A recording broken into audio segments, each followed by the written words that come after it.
Karibu tena mpenzi mtazamaji wa Iconic, na leo nimekusogezea mwendelezo wa historia ya mwanadada kutokea nchini Mexico aliitwa Kamara Esperanza, ambaye alichora tattoo kwenye macho yake, akapofuka na mwisho kupoteza maisha. Kama haukufanikiwa kuona sehemu ya kwanza, basi nimekuwekea link ya video hiyo hapo chini ya maelezo. Ukipata muda unaweza kuiangalia, lakini hii ni sehemu ya pili.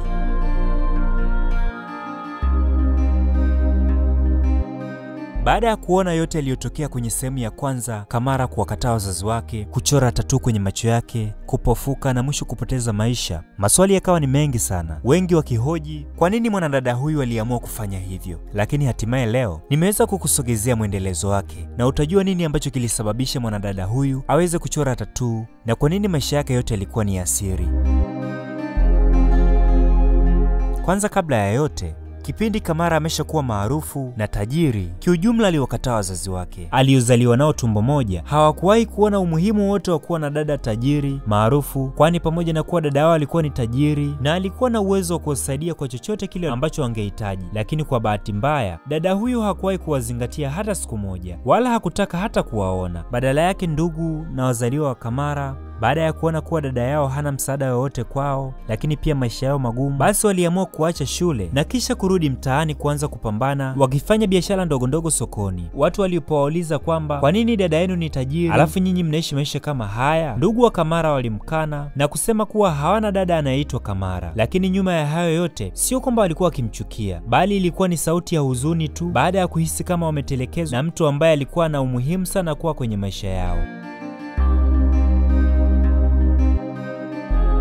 Baada ya kuwa Kamara amefariki, mazishi yake yameshafanyika, mama yake kuhangaikia kuhusu mali alizokuwa ameziacha Kamara na mwisho kuzikosa. Nini kilikuwa chanzo cha Kamara kufanya yote hayo? Kuwakataa wazazi wake, kuchora tattoo kwenye macho yake, hadi mwisho kupoteza maisha. Nini kilikuwa nyuma ya yote? Kama nilivyokuambia, hii ni sehemu ya pili na tunaanzia hapa. Baada ya kuwa Kamara amefariki, vyanzo vingi vya habari kutokea nchini Mexico na sehemu mbalimbali vilianza kuhoji kuhusu kifo cha Kamara na maisha yake ya siri kwa ujumla. Maisha ya Kamara nje na kamera na kwenye mitandao ya kijamii. Msichana huyu alikuwa akiishi maisha magumu sana ndani kwake, na kati ya vitu ambavyo vilikuwa ni vigumu sana katika maisha yake, kwanza kabisa, msichana huyu hakuruhusiwa kabisa kuwa na mahusiano, yaani ya mwanaume na mwanamke. Pamoja na kuwa Kamara alikuwa ni maarufu, alikuwa akipendwa na watu kila alipotokea, lakini pamoja na yote, Kamara hakuwahi kuonekana hata siku moja akiwa na mpenzi, akiwa na mwanaume, akihusishwa kwenye skendo zozote zile na mwanaume, au hata jamii kusikia chochote kuhusu maisha yake ya mahusiano. Kamara maisha yake kwa kiasi kikubwa alikuwa na wasichana tu, hakuwahi kuonekana na mwanaume. Badala yake, muda mwingi alikuwa akionekana na wanawake. Mara nyingi alikuwa akionekana na Lucia,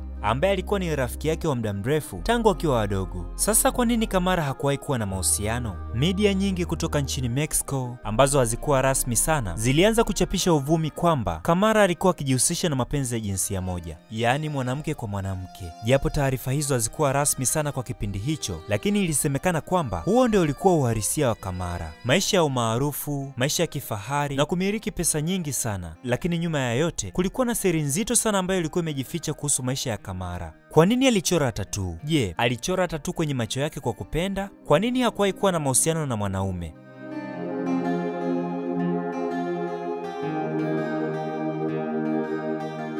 Baada ya umaarufu wa Kamara kuanza kukua nchini Mexico pamoja na mataifa mengine mengi, Kamara alianza kuonesha tabia ambazo hakuna ambaye alikuwa amezoea kuziona. Alikuwa makini sana na watu, na huku alikuwa akiepuka sana mazungumzo ya moja kwa moja, yaani kukaa naye face to face kuzungumza ikawa ni kitu kigumu sana kwa Kamara. Kamara akawa anaonesha tabia za tofauti sana, kwani wakati mwingine ilikuwa hata akiwa katikati ya kikao, basi anaweza kunyanyuka na kuondoka bila sababu. Lakini pia mara nyingi alikuwa akijifungia kwenye maofisi na kukaa kwa muda mrefu peke yake. Kwa mwanzo watu waliokuwa karibu yake walihisi ni kitu cha kawaida, lakini kadri siku zilivyozidi kwenda, waliona kuna utofauti mkubwa sana na walianza kuhisi pengine kuna kitu ambacho Kamara anakificha. Lakini watu wengine wa karibu walisema kwamba Kamara alikuwa mpweke sana, pamoja na maisha ya nje aliyokuwa akionekana kwenye mitandao ya kijamii kuwa ni mtu ambaye alionekana na furaha, lakini nyuma ya pazia alikuwa na maisha ya huzuni sana. Kamara alikuwa anaficha nini? Baada ya kifo cha Kamara, siri nyingi sana zilianza kufichuka, kwani kila mtu ambaye alikuwa amekaa karibu yake na ambaye alikuwa akijua mambo yake, basi kila mmoja alianza kutoa yaliyopo moyoni kuhusu Kamara. Kamara alihofia sana watu kujua maisha yake zaidi,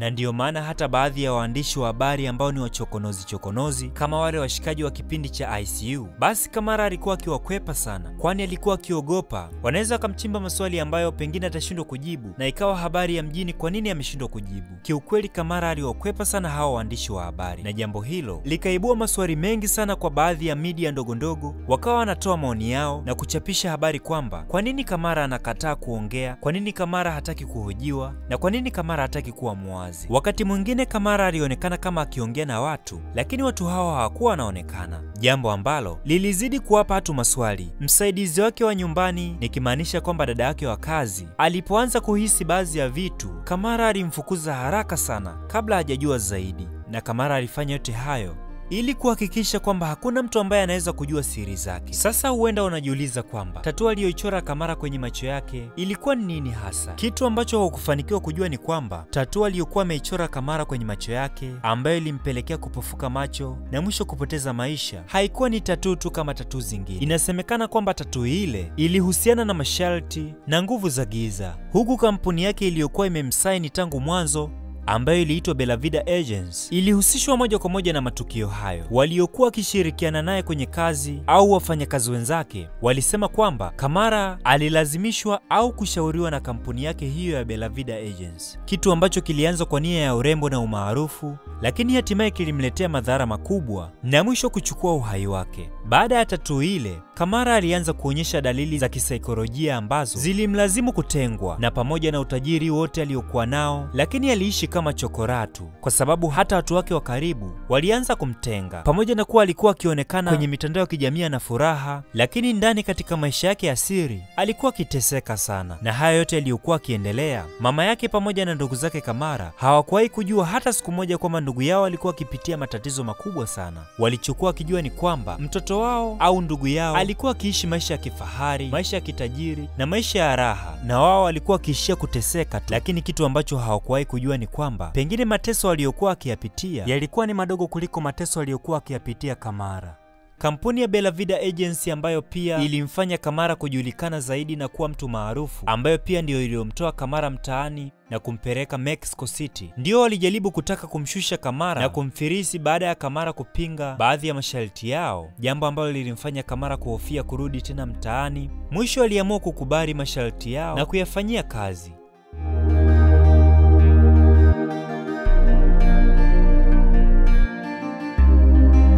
Na baadhi ya masharti yao yalikuwa ni kwamba anatakiwa kuishi mbali kabisa na familia yake, yaani asihusiane na familia yake kwa chochote kile. Na kweli hata ukiangalia, Kamara hakuwahi kujihusisha na familia yake kwa chochote kile, na walihitaji msaada, lakini Kamara hakuwahi kujitolea kwa chochote kile, na badala yake aliikana familia yake na kukaa mbali na familia yake kwa muda wote huo. Na hata baba yake Kamara alipofariki, sio kwamba Kamara hakuguswa kama ambavyo watu walichukulia mwanzo, bali ni kwamba Kamara aliguswa sana na tukio la mzazi wake kufa, na alitamani sana hata kwenda kwenye mazishi, lakini kwa bahati mbaya masharti yake yalikuwa kimzuia, kwani tangu mwanzo alikuwa ameambiwa kwamba hatakiwi kujihusisha na familia yake. Hilo lilikuwa ni sharti la kwanza, na sharti la pili lilikuwa ni kwamba hatakiwi kujihusisha na mahusiano ya kimapenzi na mwanaume yoyote yule, na badala yake aliruhusiwa kwamba kama anahitaji kuwa kwenye mahusiano, basi anatakiwa kuwa kwenye mahusiano na mwanamke mwenzake, yaani anaruhusiwa kujihusisha na mapenzi ya jinsia moja. Na kitu hicho ndicho ambacho kilikuwa kinaendelea, kwa sababu Kamara muda mwingi alionekana na wanawake na hata siku moja hakuwahi kuonekana na mwanaume. Na sharti la tatu lilikuwa ni kwamba Kamara alitakiwa kuonekana tofauti na watu wengine,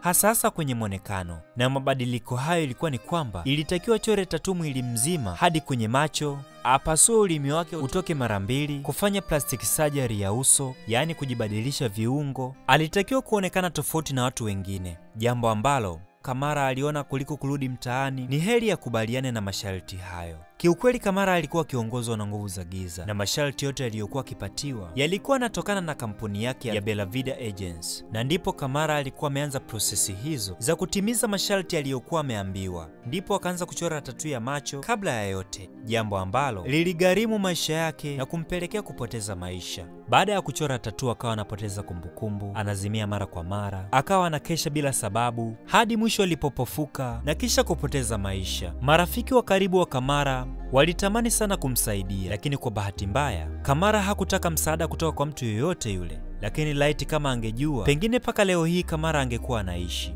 Mara nyingi rafiki zake na watu wake wa karibu walitamani kumpeleka hata kwenye maombi ili akaweza kupata msaada, lakini Kamara hakuwahi kukubali hata siku moja. Alikuwa akikataa, yaani nguvu za giza zilizokuwa zikimuongoza hazikumruhusu tena kufanya vitu kama hivyo. Alikuwa amefungwa tayari.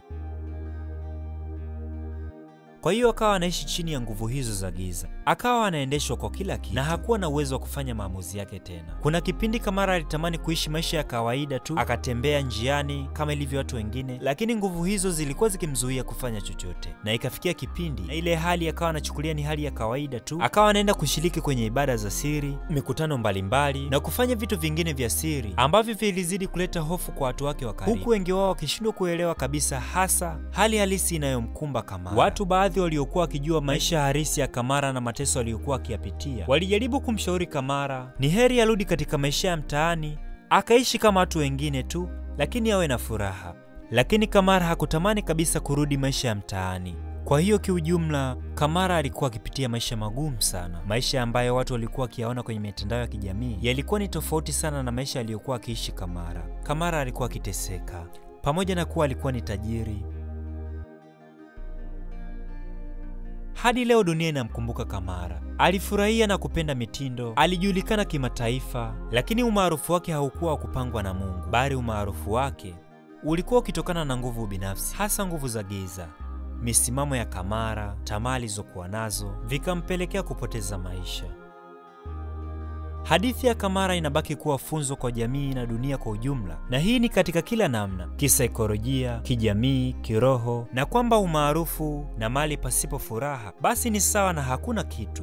Lakini pia urembo usipozingatia unaweza kuwa hatari sana kwenye maisha yako. Lakini pia kwenye hadithi hii tunajifunza kwamba wakati mwingine tusiwaone watu wanaonekana sijui vizuri mtandaoni, wakionekana kufuatwa na watu wengi nyuma na ukatamani maisha yao. Lakini kitu usichokijua ni kwamba pengine watu hao wanatamani hata wangekuwa wewe, kwa sababu watu wanapitia changamoto nyingi sana katika maisha. Mpenzi mtazamaji wa Iconic, naamini umenisikiliza mwanzo mpaka mwisho na naamini utakuwa na maoni. Sasa ili tuweze kujua nini maoni yako, tuandikie kwenye comment hapo chini na sisi tutapitia na kujibu kila comment. Asante kwa kutazama. Jina langu ni Justin Barabara. Usisahau kusubscribe, kulike na kushare video hii.